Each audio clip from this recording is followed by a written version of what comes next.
I'm so glad you found your way here tonight. Your brain is doing something right now that scientists have only recently begun to fully understand.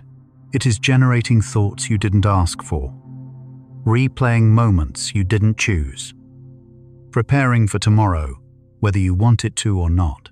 Tonight, you'll discover why the thinking mind resists sleep so persistently, and understand why stillness is not something you force, but something your brain is actually designed to find. Welcome to Sleep Science Documentary. Wherever you are right now, perhaps lying in the dark, eyes open just a little too long, thoughts moving faster than you'd like. Allow yourself this gentle exploration. We'll journey through 100 sleep science facts about the restless mind, from the chemical signals that keep your brain alert when you want it to be quiet, to the hidden rhythms that govern when your thoughts finally slow, to the exact moment your mind releases its grip and lets you fall. This thoughtful journey through the science of the sleepless mind builds bridges between searching minds. A soft subscribe, like, or sharing your thoughts creates a pathway for more restless souls to discover and brings us closer to protect this sanctuary for every tired mind who finds their way here. One peaceful night, one sleepy soul at a time. Your healing journey inspires ours. Let yourself settle completely here. Feel your jaw unclench, your breath deepen naturally. You can let these thoughts drift past without holding them. Sense that soothing heaviness enveloping you, like your consciousness slowly dimming its brightness. Thoughts dissolving into the peaceful fog of approaching sleep. Safe and undisturbed, close your eyes and breathe deeply. You're floating where memories rest safely in gentle darkness. Let your mind merge with infinite peace. And now we begin. Your brain does not simply switch off at bedtime. The transition from wakefulness to sleep is one of the most actively managed processes in all of human biology. Your brain must coordinate dozens of chemical systems, shifting the balance between alertness and rest when something disrupts that coordination. Stress, anxiety, a bit light to noise. The result is what millions of people experience every night, lying awake, unable to stop thinking. Understanding this process is the first step toward working with your brain rather than against it. The human brain generates roughly 20 watts of electrical power while awake. That is enough energy to power a dim light bulb. This constant electrical activity does not simply stop when you decide to sleep. The neurons that have been firing all day continue their patterns for some time after you lie down. The brain, in a very real sense, has momentum, and like any object in motion, it requires time and the right conditions to slow. There is a region deep in your brain called the locus coeruleus. It is small, roughly the size of a grain of rice, but it is one of the most powerful sources of arousal in the entire nervous system. When activated, it releases norepinephrine throughout the brain, triggering alertness, attention, and the kind of rapid, looping thought that keeps you awake. Stress, worry, and unresolved emotional tension are among its most reliable triggers. It does not know you are trying to sleep. The default mode network is a collection of brain regions that become active when you are not focused on any specific task. You might expect that lying quietly in bed would calm this network. In fact, the opposite is often true. Without an external task to anchor your attention, the default mode network activates fully, generating self-referential thought, mental simulations of the future, and replays of the past. This is a distinct process from deliberate planning. It is the mind wandering through its own interior, unbidden, following threads of meaning and memory with no particular destination. Sleep researchers have identified a phenomenon called cognitive arousal, a state in which the mind becomes increasingly active in response to the expectation of sleeplessness. The more you worry about not being able to sleep, the more alert your brain becomes. This creates a loop that is one of the central mechanisms behind chronic insomnia. The worry about sleep becomes itself a reason you cannot sleep. Your body temperature plays a quiet but profound role in whether your brain can slow down. Core body temperature gently falls by approximately 1 to 2 degrees Fahrenheit as sleep begins. A quiet shift the body makes on its own. Without any conscious effort from you, this cooling triggers signals that reduce neural activity and allow the systems responsible for sleep to take over. A warm room, a hot argument, or a body still radiating the stress of the day can delay this temperature drop. And with it, delay the onset of sleep. The neurotransmitter GABA, gamma-aminobutyric acid, is your brain's primary inhibitory chemical. It works by slowing neural activity, quieting the electrical patterns that keep you conscious and alert.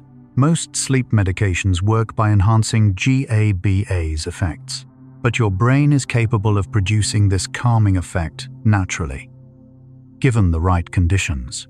Darkness, coolness, emotional safety, and a consistent rhythm that tells your nervous system the day is over.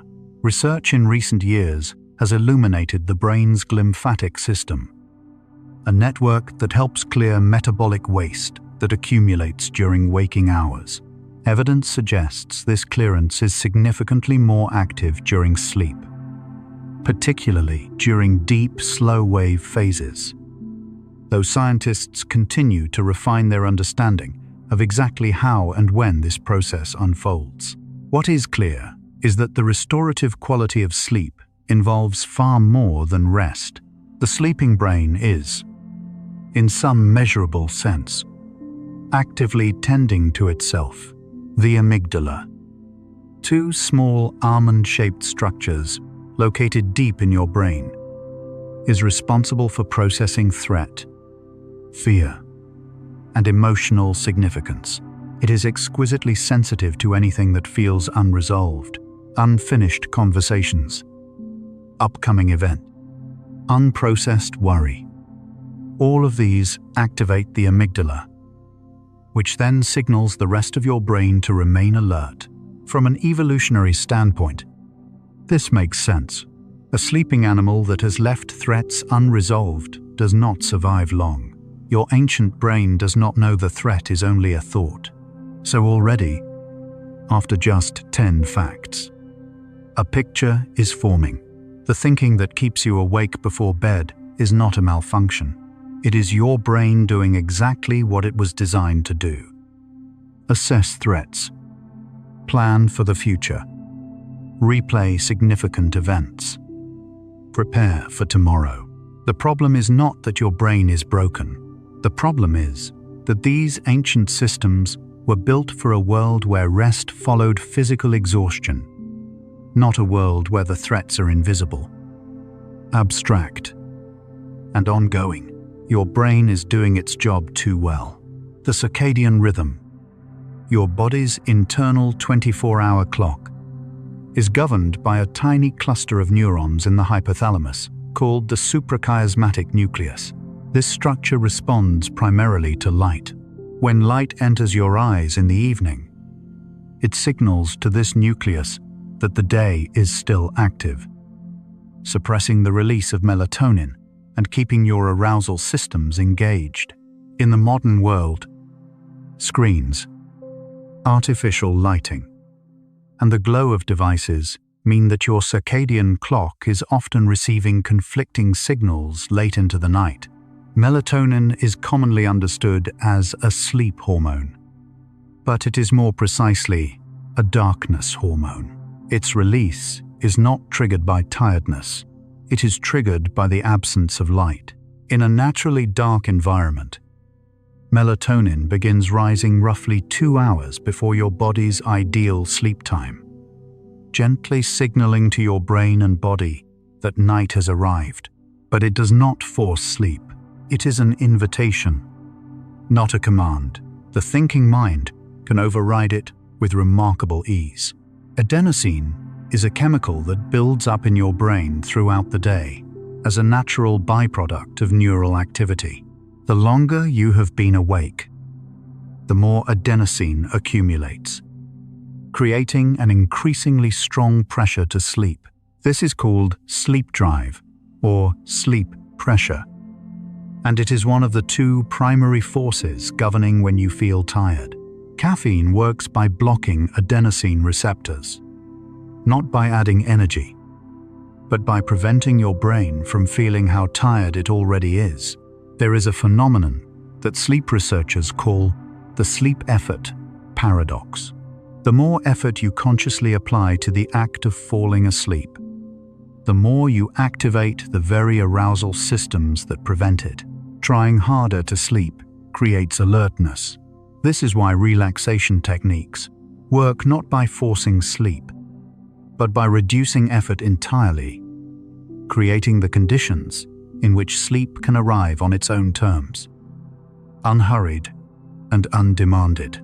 The prefrontal cortex, the part of your brain responsible for planning, strategic thinking, and self-monitoring, is among the last regions to quiet down before sleep. This makes evolutionary sense. The front of your brain is your careful reviewer, your planner, before it relinquishes control each night.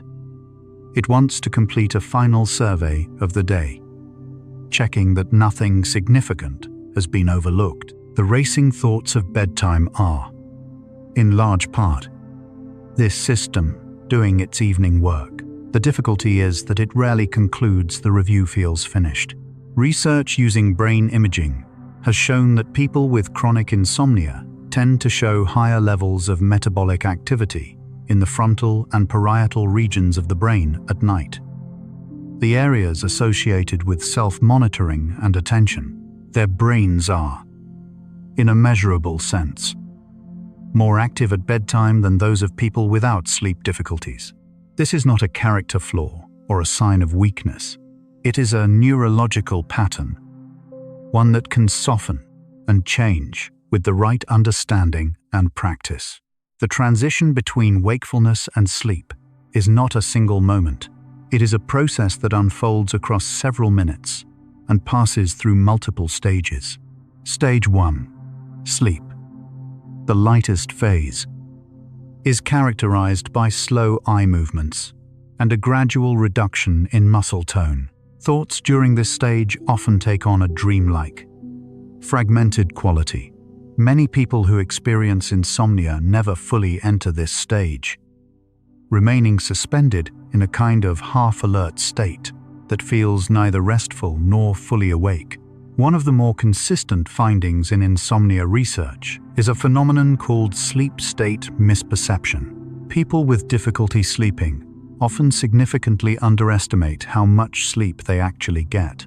Brain recordings during what a person describes as a night of complete sleeplessness often show multiple periods of genuine sleep. The brain, still somewhat alert, registers these periods as wakefulness.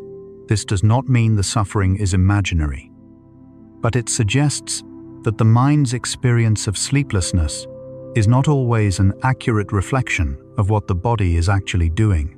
Your heart rate variability, the subtle variation in time between heartbeats, is a reliable indicator of your nervous system's readiness for sleep. High heart rate variability is associated with the parasympathetic nervous system, sometimes called the rest and digest system. Lower variability suggests the sympathetic system, the one that mobilizes the body for action, is more dominant. A restless mind at bedtime is almost always accompanied by reduced heart rate variability. The body and mind are not separate systems pulling in opposite directions. They are one continuous conversation. The concept of hyperarousal is central to modern sleep science's understanding of insomnia. It describes a state in which both the brain and body maintain an elevated baseline of activation. Not just at night, but throughout the day. People experiencing hyperarousal tend to be more reactive to stimuli, more vigilant, and quicker to shift into anxious thinking patterns. This is not something that begins at bedtime. It is a state that persists across waking hours and intensifies when the distractions of the day are removed and quiet arrives. The hypothalamus contains what scientists call the sleep switch, a cluster of neurons in an area known as the ventrolateral preoptic nucleus. When activated, these neurons release GABA simultaneously into multiple arousal centers across the brain, quieting the systems that keep you awake almost at once. In a healthy sleep pattern, this switch engages smoothly and reliably each night. In someone experiencing chronic insomnia, the switch remains functional, but the arousal systems have become so persistently active that the switch's signal is gradually outcompeted. It is not absent. It is simply working against a stronger current. The role of body position in sleep onset is more thoroughly documented than most people realize. Lying on your back increases the likelihood of breathing irregularities and the kind of partial arousals that prevent deeper sleep. Side sleeping, particularly on the left side, appears to support the glymphatic system's waste-clearing function and reduces pressure on breathing passages. But more than position, research consistently confirms that stillness itself, the act of ceasing physical movement, sends a powerful signal to the brain that the transition to sleep can begin. Thought suppression, actively trying not to think about something, reliably produces the opposite effect. This is sometimes called the ironic monitoring process. When you lie in bed and tell yourself not to think about tomorrow's meeting or last night's conversation, a part of your brain continues scanning for that very thought to ensure it has been suppressed. The act of monitoring creates the thought. The more you push, the more persistently the thought returns. Your brain is not disobeying you. It is following your instructions more literally than you intended. Recent neuroscience research has confirmed that emotional memories with high personal significance or unresolved feeling, are processed differently during sleep than neutral memories. The hippocampus and amygdala work together during sleep to consolidate and integrate these memories, gradually reducing their emotional intensity. When sleep is disrupted, this process is incomplete. This is one reason that difficult emotions can feel fresher and more present after a poor night's sleep. The overnight processing that would have softened them never fully occurred. And so, 25 facts into our journey, the story has already shifted. The thinking that fills your nights is not random. It is purposeful, conscient, and deeply connected to the way your brain manages survival, memory, and meaning. The systems involved: the amygdala, the prefrontal cortex, the default mode network, the circadian clock, are not enemies of sleep. They are systems that have simply not yet received the signal that tonight they can rest. The rest of our journey is about understanding how that signal is sent, received, and finally, trusted. Let's pause here and notice your body. As you breathe out slowly, appreciate each tiny cell inside.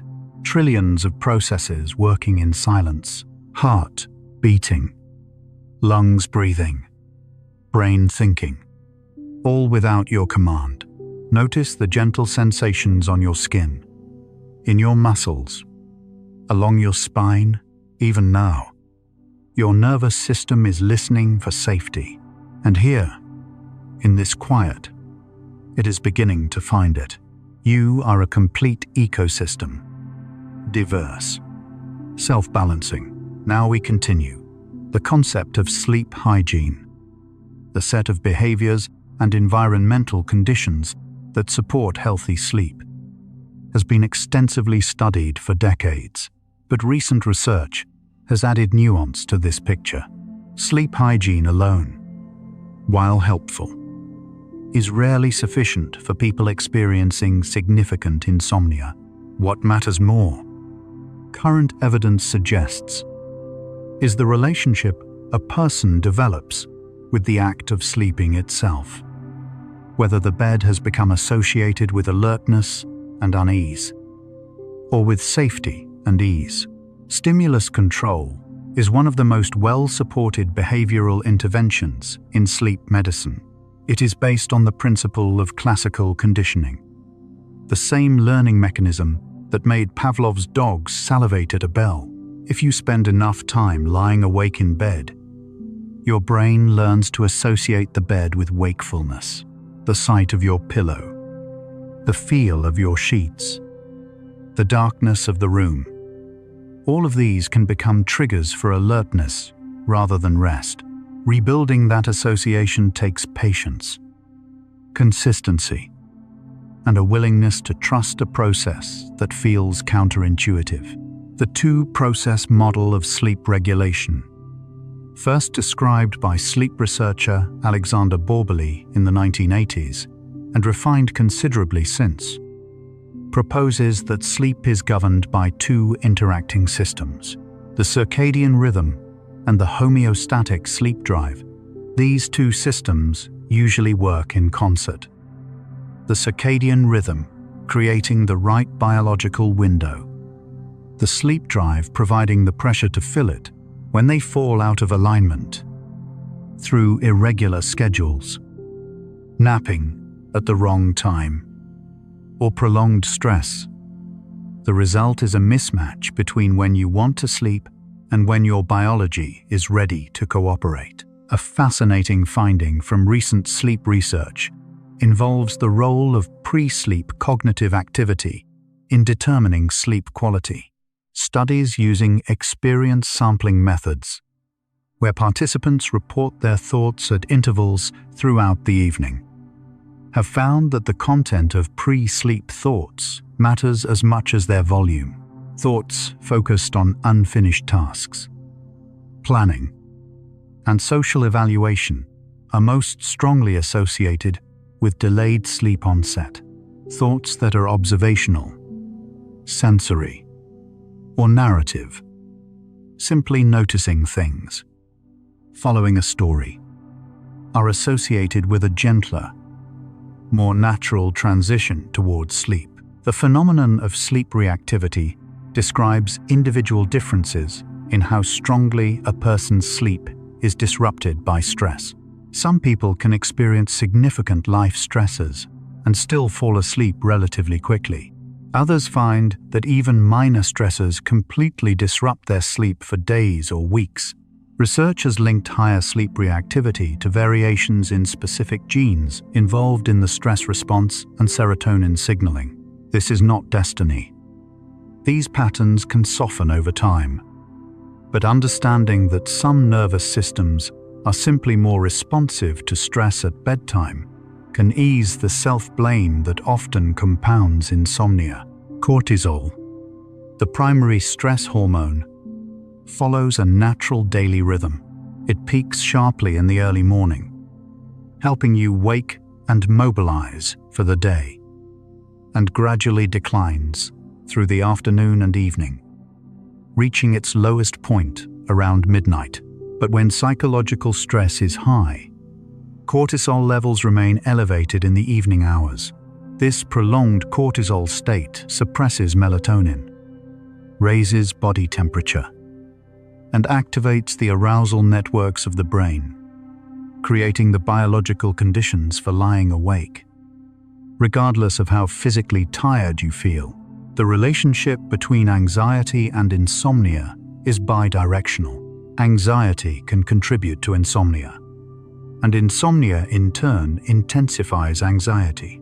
Sleep deprivation measurably increases activity in the amygdala, the part of the brain that monitors for anything that feels unsafe, while simultaneously reducing the connections between the amygdala and the prefrontal cortex that normally help you regulate those responses. A sleepless night does not merely leave you tired.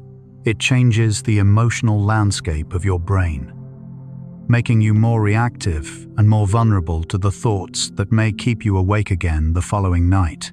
Research has examined what happens in the brain during the specific experience of thought intrusion at bedtime, the unwelcome arrival of a thought you did not choose to think. Neuroimaging studies show that these intrusive thoughts activate the same neural circuits involved in active memory retrieval. Your brain is not simply generating noise, it is accessing files, memories, plans, feelings, with the same neural machinery it uses during intentional recall. The content feels involuntary because it is being retrieved below the level of conscious choice, driven by emotional significance rather than deliberate intention. The science of rumination. The repetitive, looping thought patterns that are particularly common at bedtime has advanced considerably in recent years. Research has identified rumination as distinct from both worry and reflection. Worry tends to be future-focused and hypothetical. Reflection tends to be purposeful and forward-moving. Rumination is characterized by repetition without resolution, the mind returning to the same material again and again without generating new insight or arriving at any conclusion. It is, in a neurological sense, thought that has become temporarily caught. One of the more consistent triggers for bedtime rumination identified in research is what psychologists call the Zeigarnik effect, the tendency of the mind to hold unfinished tasks in active memory with greater persistence than completed ones. First described by Lithuanian psychologist Bluma Zeigarnik in the 1920s and confirmed repeatedly since. This effect means that undone tasks, unresolved conversations, and incomplete plans will return to attention with disproportionate frequency. Your brain is not punishing you. It is trying to ensure that important, unfinished business does not get lost. Remarkably, research has shown that the Zeigarnik effect can be partially resolved not by completing a task, but simply by making a specific plan to address it. A study published in Physiological science found that writing a to-do list, specifying when and how tasks would be completed significantly, reduced intrusive thoughts about those tasks at bedtime. Compared to simply listing the tasks without a concrete plan, the brain, it appears, is satisfied by intention. It does not need completion. It needs the promise of completion. The concept of arousal threshold varies significantly across individuals and across the course of a single night. Early in the night, during the first cycles of deep sleep, the arousal threshold is high. It takes more external or internal stimulation to wake you. In the second half of the night, as sleep becomes lighter and REM periods lengthen, the threshold drops. This is why the early morning hours, between 3 and 5 in the morning, are when many people find themselves suddenly awake with a busy mind. The brain is in its lightest phase, and the quiet has nowhere to hide the things it has been carrying. Sleep architecture, the pattern of sleep stages across a night, is not fixed. It shifts with age, stress, health, and circumstance. In young adults, deep, slow-wave sleep dominates the early part of the night. REM sleep is concentrated in the later hours. In middle age and beyond, the proportion of deep sleep tends to decline. and the transitions between stages become more frequent. This means that the experience of nighttime awakening with a busy mind often deepens with age. Not because something has gone wrong, but because the architecture of sleep itself has naturally changed. Light therapy, the timed exposure to bright light in the morning, has emerged as one of the most well-supported non-pharmacological interventions for insomnia related to circadian misalignment. Morning light exposure stops melatonin production, anchors the circadian rhythm to a consistent start time, and advances the evening rise of melatonin, effectively moving the body's preferred sleep window earlier, even on cloudy days. Outdoor light in the morning is typically 10 to 50 times brighter than indoor artificial light, providing a signal powerful enough to gently reset the circadian clock over time. And here, 40 facts into our journey. Another layer of the picture has formed. The thinking mind that keeps you awake is not acting randomly. It is responding to stress hormones, following learned associations, working through the Zeigarnik loop of unfinished things, cycling through the neural architecture of your unique history. The research makes one thing very clear. Understanding why your mind thinks at night changes your relationship to those thoughts. The tension softens, the frustration loses some of its edge, and sometimes, not always, but sometimes, that shift in relationship is enough to let sleep in. You're still here with me. Thoughts still flickering like candlelight. Just notice. Don't judge. Just notice where your mind is. We're exploring consciousness itself. The very thing doing the exploring right now. Strange, beautiful, and perfectly calm. Let's drift onward together.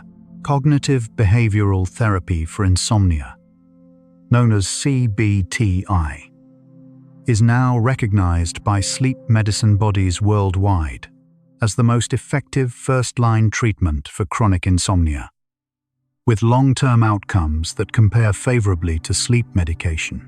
It works not by sedating the brain, but by addressing the thoughts, behaviors, and beliefs that maintain insomnia over time. Its core insight, confirmed by decades of clinical research, is that insomnia is often perpetuated more by what people think about sleep than by any single biological cause.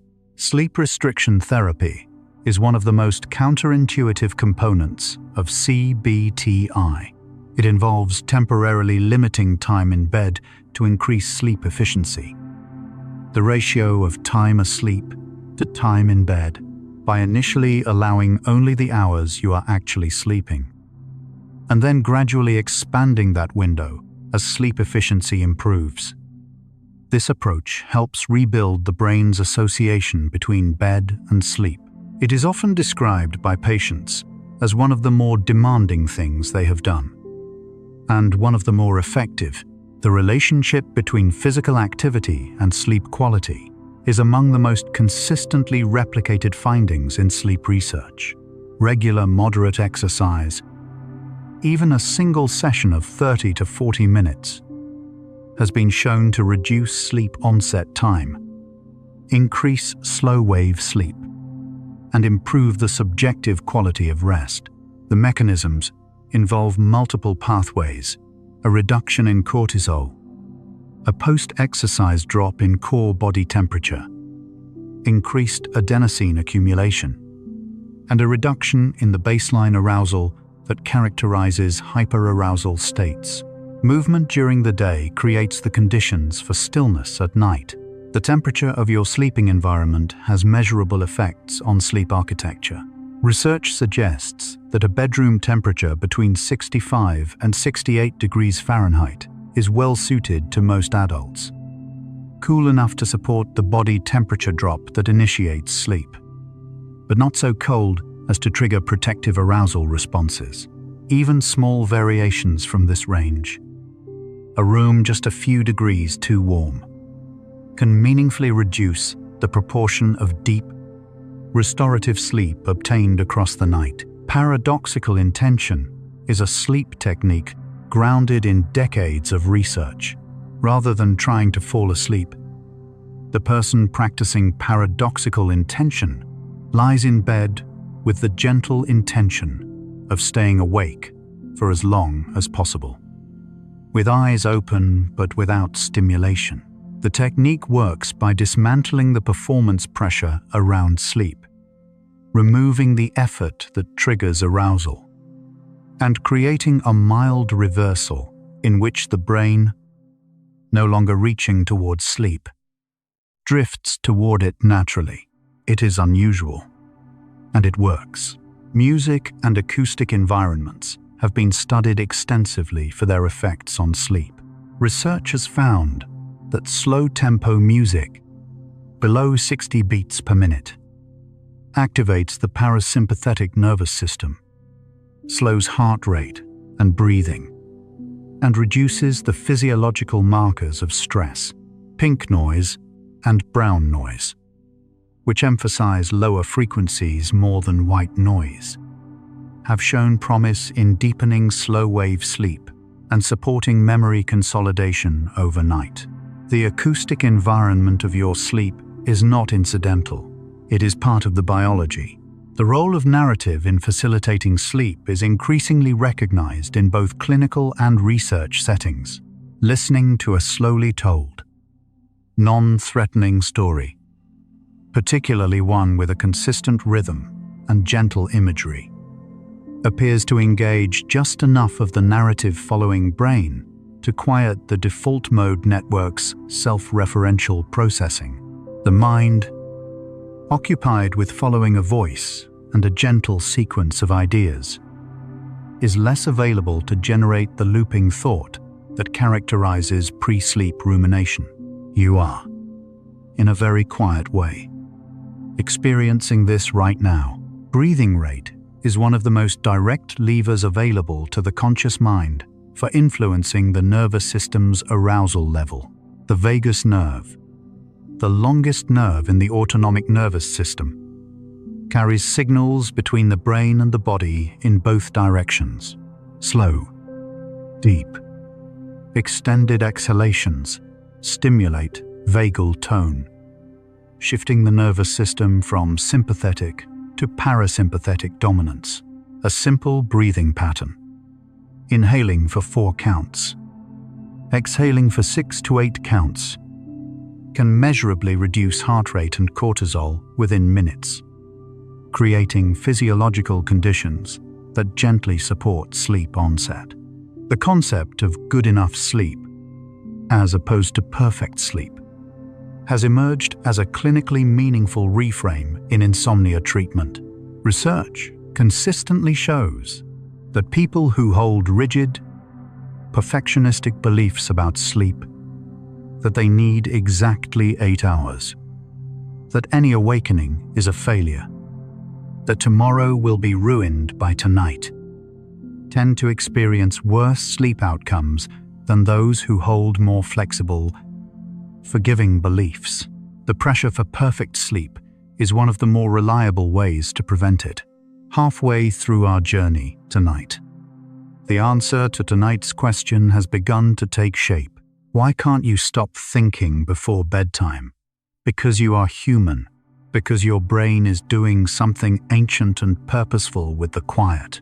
Because the same systems that keep you safe, organized, and emotionally coherent during the day do not simply turn off when you close your eyes.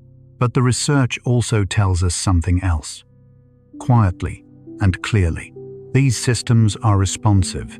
They listen to signals, and the gentlest, most consistent signals: stillness, coolness, darkness, breath, the slow voice of a story, are exactly what they are listening for.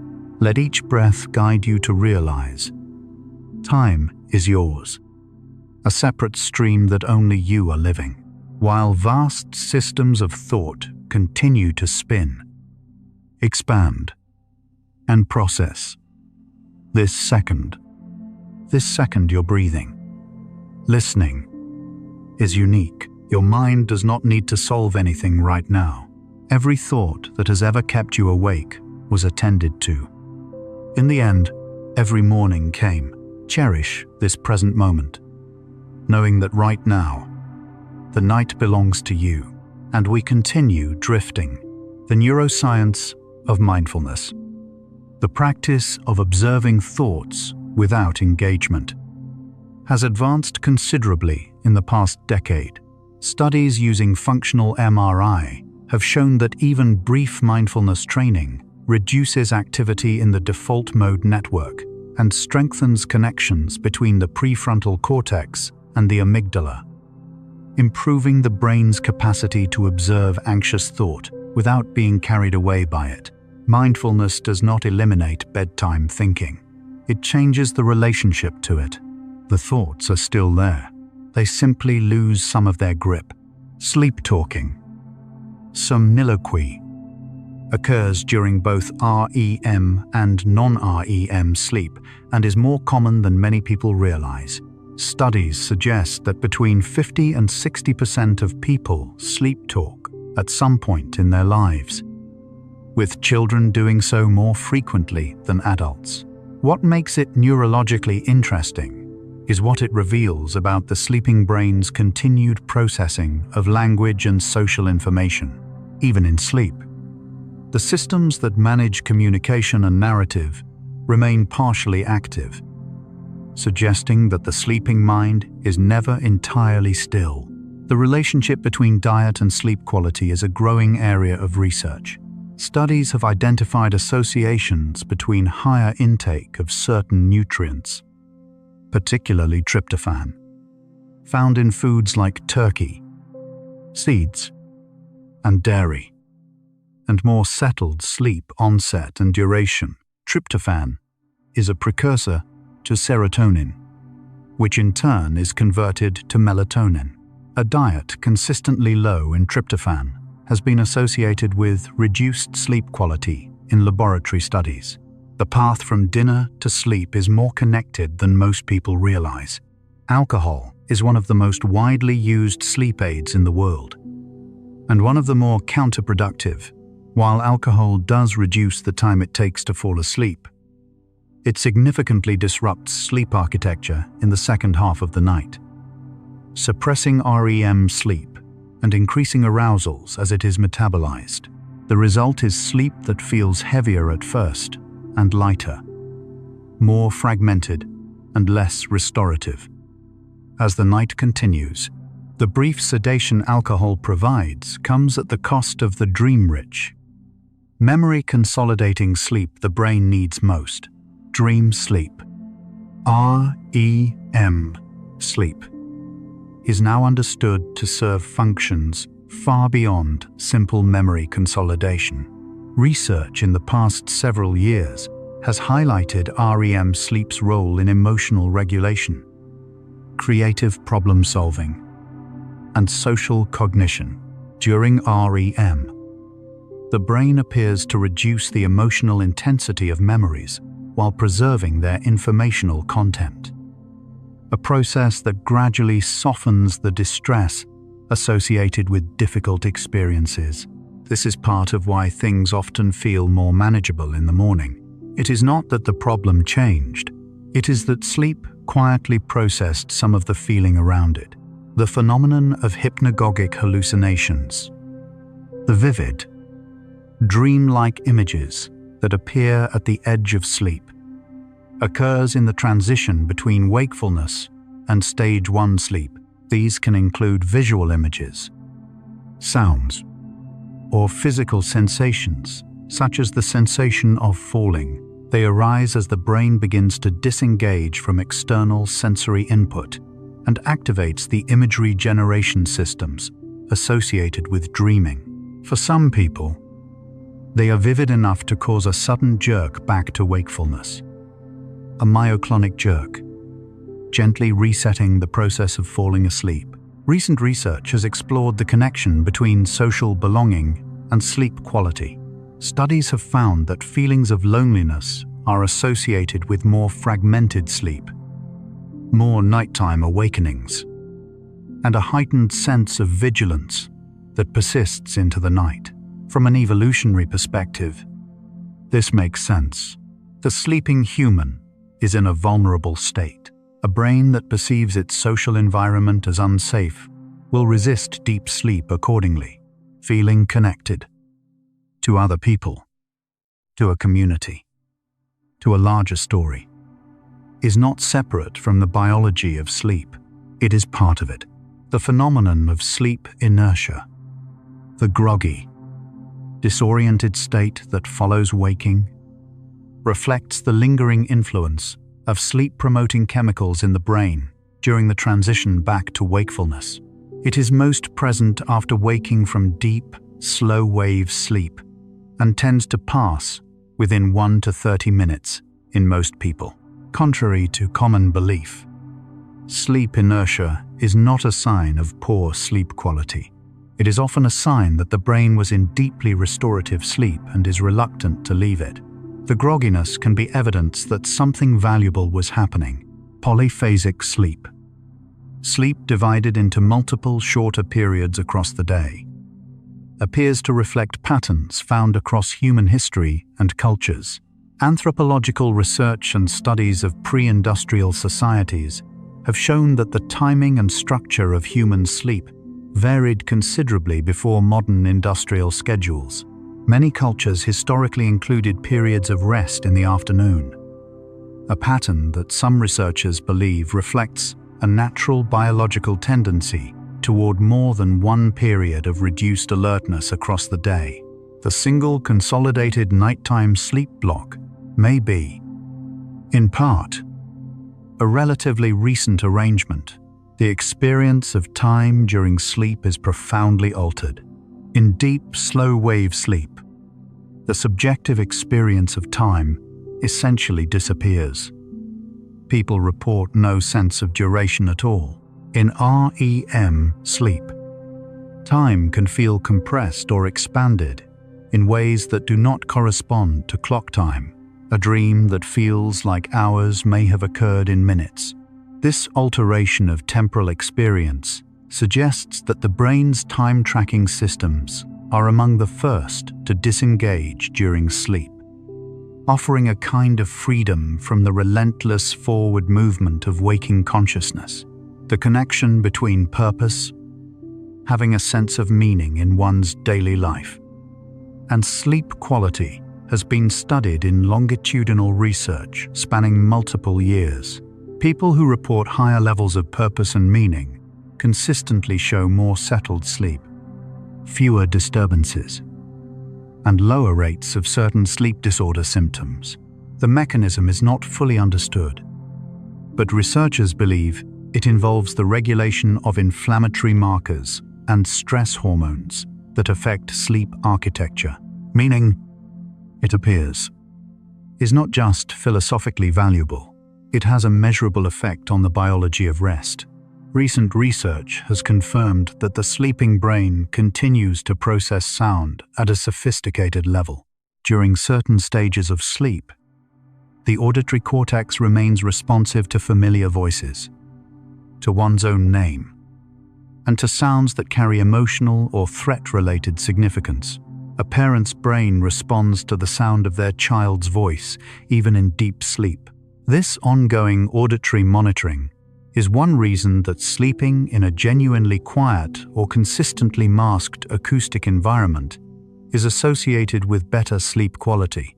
The brain is always, in some sense, listening.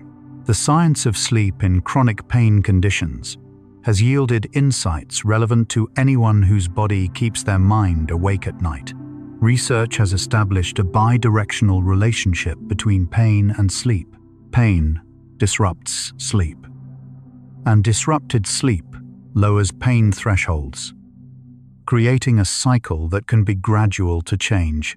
More significantly, slow-wave sleep, the deepest phase, appears to have a direct analgesic effect, reducing pain sensitivity during the hours that follow. Sleep is not merely rest from pain. In certain conditions, sleep is itself part of the path toward relief. The prefrontal cortex, which, as we noted earlier, is one of the last brain regions to quiet at bedtime, is also responsible for temporal planning and future simulation. When you imagine tomorrow's schedule, rehearse a difficult conversation, or construct a scenario that hasn't happened yet, it is the prefrontal cortex doing this work. These functions are genuinely useful during waking hours, but at bedtime, without the grounding of present moment sensation or external task, the simulations tend to become more elaborate, more circular, and more resistant to interruption. We are now 2/3 of the way through tonight's journey, and the picture has continued to deepen. What has emerged is not a story of a malfunctioning mind. It is a story of a remarkably capable, ancient, and responsive system doing its best in conditions it was never designed for. The hyper-connected, always available modern world creates a neurological environment that the sleeping brain has never previously encountered. The thinking that keeps you awake is not a personal failing. It is an intelligent system searching, in the only way it knows how, for the safety signal it needs to rest. The practice of sleep journaling, writing briefly about thoughts, feelings, and unresolved concerns before bed, has been studied as a sleep intervention with promising results. Research suggests that the act of externalizing thoughts by writing them down reduces their intrusiveness at bedtime. The brain, having transferred the content to an external record, releases some of its monitoring pressure. It is not unlike the mechanism behind the to-do list. The mind trusts that the information will not be lost, and gently relaxes its hold. Body scan practices. The systematic, non-evaluative attention to sensations across the body have been found in multiple studies to reduce physiological markers of arousal and support sleep onset. The mechanism appears to involve a shift of attention from abstract, verbal, narrative thought to direct sensory experience. This shift activates different neural circuits, quieting the default mode network and drawing awareness into the present moment. The body, attended to with gentleness, becomes an anchor that the mind can return to again and again. Imagery, rehearsal therapy, a technique developed originally for those with recurring unwanted dreams, has been adapted for broader use in insomnia treatment. It involves intentionally generating pleasant, calm mental images before sleep, giving the brain's imagery systems something gentle to work with. Research has found that consistent practice of this technique reduces sleep onset time and decreases nighttime awakening, suggesting that providing the visual imagination with a chosen, restful destination reduces its tendency to wander into unsettling territory on its own. The experience of a quiet mind at bedtime, the state many people experiencing insomnia long for, is not an absence of neural activity. EEG recordings of people falling asleep show a characteristic pattern of decreasing high-frequency activity and increasing low-frequency oscillations. But activity itself continues throughout the transition. The quiet mind is not a silent mind. It is a mind whose activity has shifted from high arousal, self-referential, threat-focused processing to the gentle, diffuse, internally generated imagery that precedes sleep. It is a different kind of thinking, softer, slower, less purposeful. The way sleep difficulties can move through close relationships is an area of growing research interest. Studies have found that sharing a bed with a partner who has insomnia can meaningfully affect your own sleep quality. This appears to operate through multiple pathways: the physical disruptions of a restless partner, learned associations formed through close proximity, and the way anxiety can quietly travel within intimate relationships. Sleep, like so many aspects of human experience, is partly a shared phenomenon. Recent research has examined the role of self-compassion, the capacity to treat oneself with kindness in the face of difficulty, in sleep quality. Studies have found that higher levels of self-compassion are associated with lower pre-sleep arousal, fewer intrusive thoughts at bedtime, and more settled sleep overall. The mechanism appears to involve the quieting of threat monitoring systems. When the mind perceives itself as being met with kindness rather than judgment, the amygdala softens, cortisol falls, and the conditions for sleep improve. Being gentle with yourself, it turns out, is not just emotionally meaningful, it is neurologically specific. The phenomenon of conditioned arousal, the way the bedroom environment can become a trigger for wakefulness, extends beyond the bed itself. Research has found that even the ritual behaviors associated with bedtime, brushing teeth, changing clothes, turning off lights, can become conditioned signals for alertness in people with chronic insomnia. The brain, through repeated association, has linked these neutral behaviors with the wakefulness and frustration of lying awake. Rebuilding a calm relationship with these rituals is part of the longer process of restoring ease around sleep. The concept of sleep confidence, a person's belief in their own capacity to sleep, has been formally measured in research and found to be one of the stronger predictors of sleep quality. Higher sleep confidence is associated with faster sleep onset, fewer nighttime awakenings, and more positive experiences of sleep the following morning. What is particularly interesting is that sleep confidence can improve through behavioral practice even before objective sleep measures change. The shift in belief, in other words, can come first, and the more settled sleep follows. Gratitude practices, the intentional acknowledgement of positive experiences, people, or circumstances, have been studied as sleep interventions with encouraging results. Research has found that people who spend a few minutes before bed reflecting on things they appreciate tend to fall asleep more quickly and report more restful sleep. The mechanism appears to involve a shift in cognitive focus away from threat and deficit toward abundance and safety. A shift that gently quiets the amygdala and reduces the physiological markers of stress that can delay sleep onset. And here, at the three-quarter mark of our journey, the answer has fully emerged. You cannot stop thinking before bedtime because you are doing something deeply human. Processing a day that was dense with meaning, managing the biological residue of a world that does not pause, and searching for the safety signal that will finally let your ancient nervous system release its vigilance. But the research says something else. Too quietly and clearly, the conditions for that release are closer than you think. They are available in every breath, every gentle settling of the body, every moment you allow the thoughts to pass through without holding them. You might be feeling tired now. That's perfectly fine. Breathe slowly. Feel the cycles. Your heart has been beating since before you were born. Without a single deliberate instruction from you, your lungs have been breathing through every night you have ever slept, finding their rhythm without effort.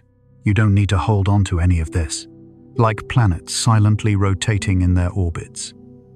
Unhurried, unresisting, simply existing.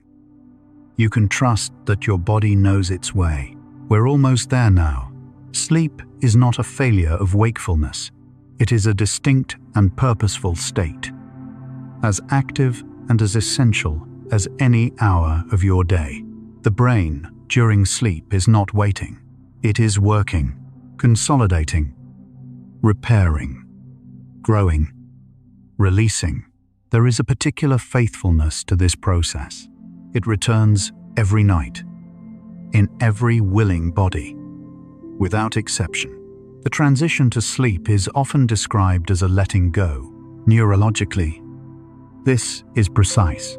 As sleep approaches, the brain releases its hold on precise sensory monitoring, on self-referential narrative, on temporal tracking, one by one.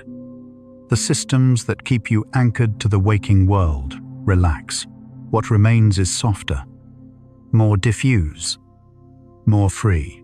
Some of the most creative insights in human history have arrived at the edge of sleep, the hypnagogic state, that threshold between wakefulness and sleep appears to increase the accessibility of novel connections and unusual associations.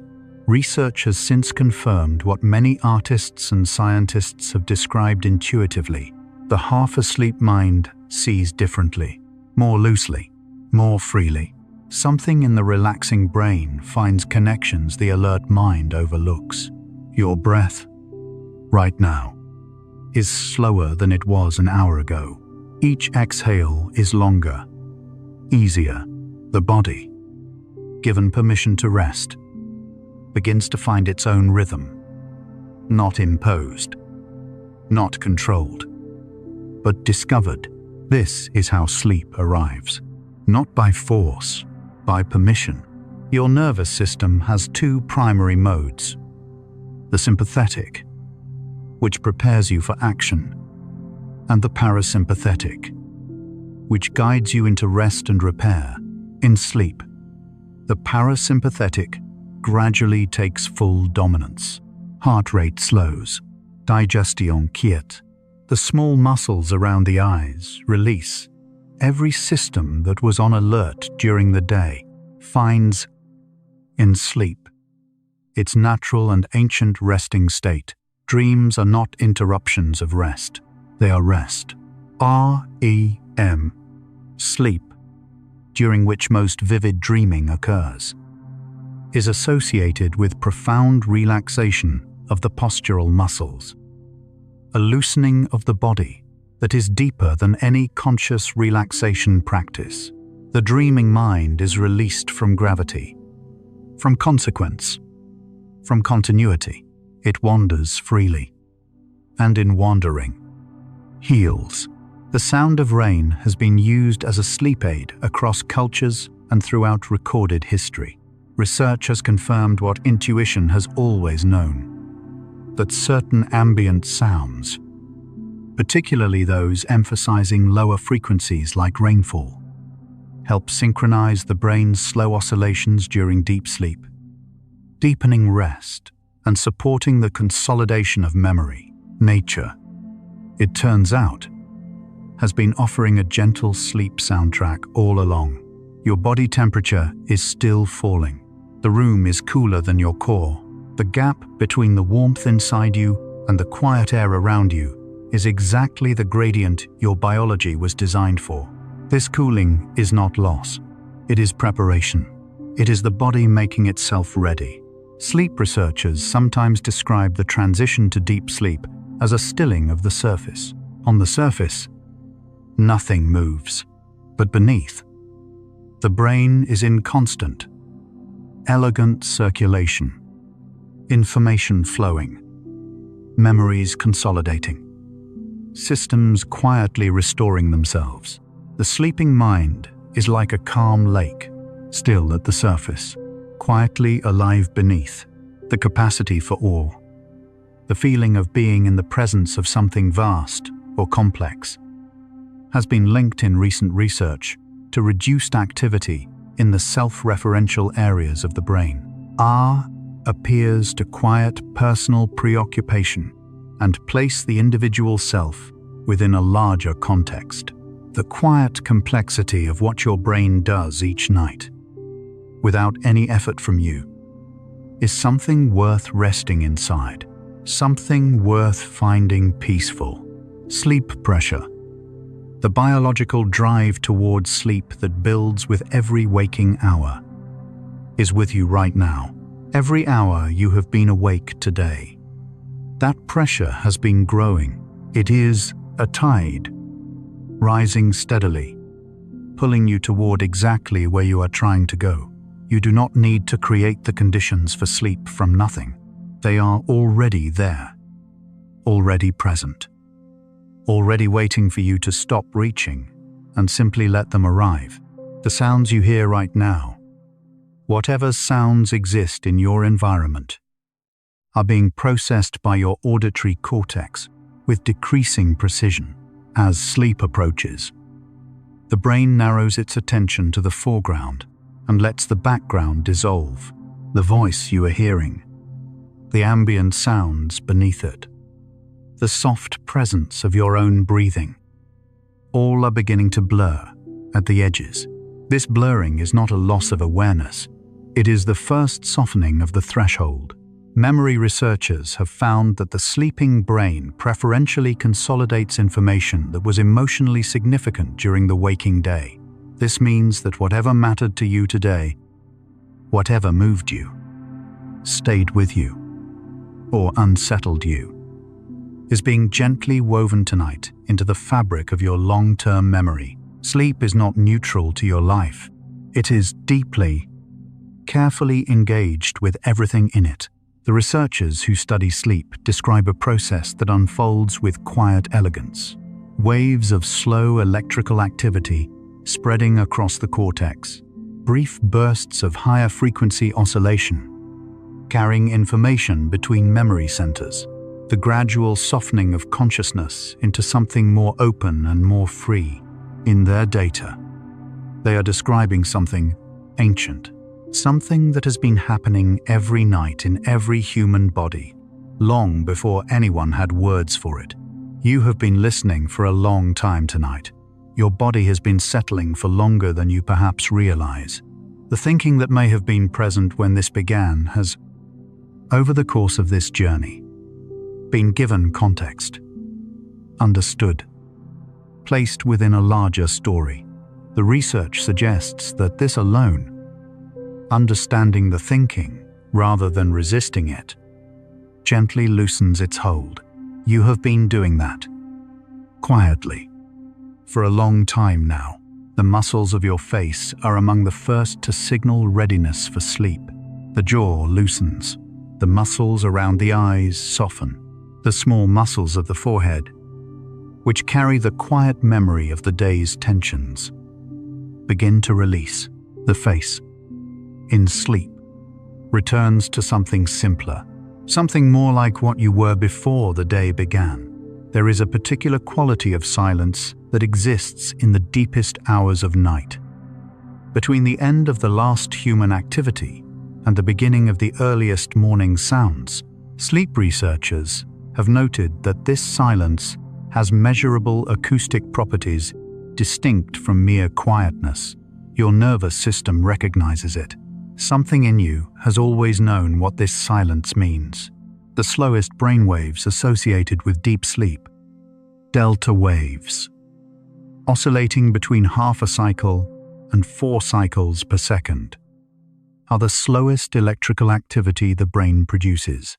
They represent a level of neural coordination and synchrony that is only possible in rest. When these waves sweep across the cortex, the mind is not absent. It is deeply present in a way that waking consciousness cannot access. Not thinking, not feeling, simply being. The night holds more than sleep.